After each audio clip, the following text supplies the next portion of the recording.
This is for ELM 526 Literacy and Intervention Remediation. Dr. Robbins is the professor, and I am your Captain Ben O'Connor. Let's get started. Well, hello, parents. I'm Ben O'Connor. I've been working with your daughter Claire over the last 8 weeks. She's had some literacy needs in the area of comprehension, and we've done a bunch of things to help her in that. But before we go down that road, let me just start off by mentioning that Claire is an amazing student. She is bright. She is funny. She's a blast to be with. She tells us all sorts of jokes. We've shared and sent them home. I mean, it's just fun. She tells us also about her pets and ice hockey. I think that probably impresses me the most. My girls were wrestlers. I have 3 girls, and they were all wrestlers, and I thought that was pretty impressive. But I think ice hockey is amazing. So I think Claire is a wonderful student. But just a little background, all students, when they come to our school, they get tested. Claire got tested just like everybody else, and the results of those tests indicated that she had difficulty in the area of comprehension. Now, that doesn't mean she doesn't know how to read. In fact, when tested, she read all of the words she was given. So she can read words, she just doesn't always know what they mean, or in context, she's not able to decipher the main point.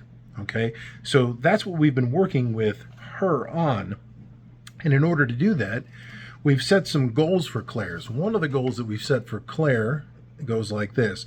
After reading a short grade level text, the student with limited assistance will identify 1 main idea and 2 supporting details with 70% accuracy 3 out of 5 trials.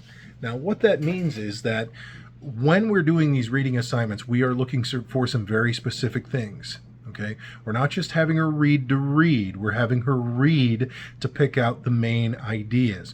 And we've been working with her to develop word meanings and the tools necessary to be able to decipher those word meanings.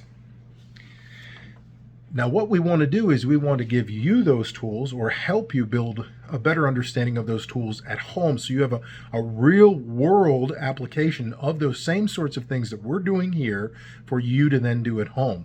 And you can do that by whenever you're watching movies or you're reading books with her, you do the same things. And we can give you some tools and resources that'll help you do that. One of the ways that we're going to help you do that is by giving you access to the resources, the technological resources that we're doing here. It'll do 2 things. Number 1, it'll give you ideas. It'll help you follow along with what we're doing. It'll help you hold her accountable, which is great. When parents get involved, literacy responses go way up. And that is one tool that we want you to use. And then something that I thought would be fun would be if you just use games to write storytelling, just sort of basic kind of stuff. So I use this thing with my own kids called Mad Libs, and I would write part of a story, then have them write part of a story, and we would tell a story back and forth. And sometimes we'd go around and all the kids would tell part of it.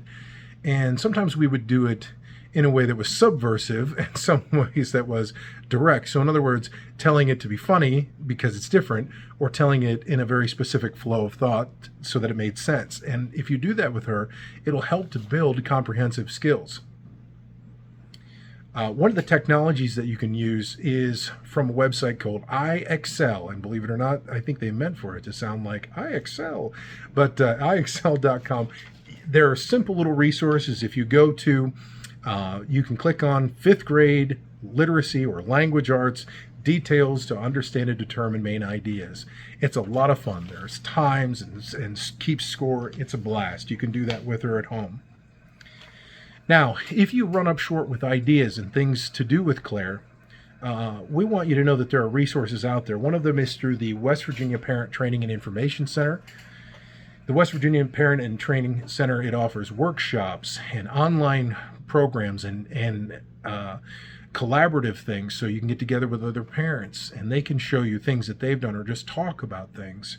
And it's a great source of encouragement. And we want you to be encouraged as the parent, because when the parent feels encouraged and when you feel positive, your child will their learning will absolutely get so much better than if we just do that here at school.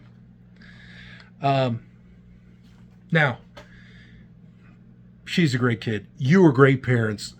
we believe that the outcome is going to be positive. And when it is, we want to celebrate Claire, because that's really what we're here. We're here getting ready to celebrate her. We're not hoping that she might get better.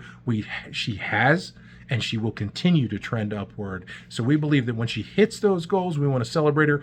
One of the things I've done is I've put together some science experiments that are a lot of fun. I'm going to send those home with her. As much as I'd like to do them, I want you to do them, and I want you to do them with her, so that way she can see learning at home, learning at school, parents, teachers, we're all together. We're all in this thing together for her. She's going to feel supported. She's going to feel loved. And the other thing I want you to do is to put together a little digital log, or a digital book. I need you to take pictures, and I need you to write notes, and I need you to make observations. And some of them to begin with might be painful. But please keep in mind, when we see where we started and we see where we've ended, being able to see the journey in between, that's really the exciting thing to view. And so that's what I want to do with the booklet. I want to put together an image of the journey for her. So when she does achieve those goals, she can say, wow, I really have come a long way. Now, this isn't it. We're not done communicating. We're going to get together once every quarter. We're going to go over all of her test results and scores. We're going to talk very specifically. It's going to be very formal. But once a month, I'd like to have a little bit more informal like this and go over some things with you, any concerns and needs that you might feel. And of course, if you need me, please reach out by phone or text me. You can always email me and I'll respond that way. But I don't want you to feel alone. You are not alone. You are not in this by yourself. Your daughter has improved. She will improve. You're amazing. And we can do this together. All right? Talk to you again soon. God bless.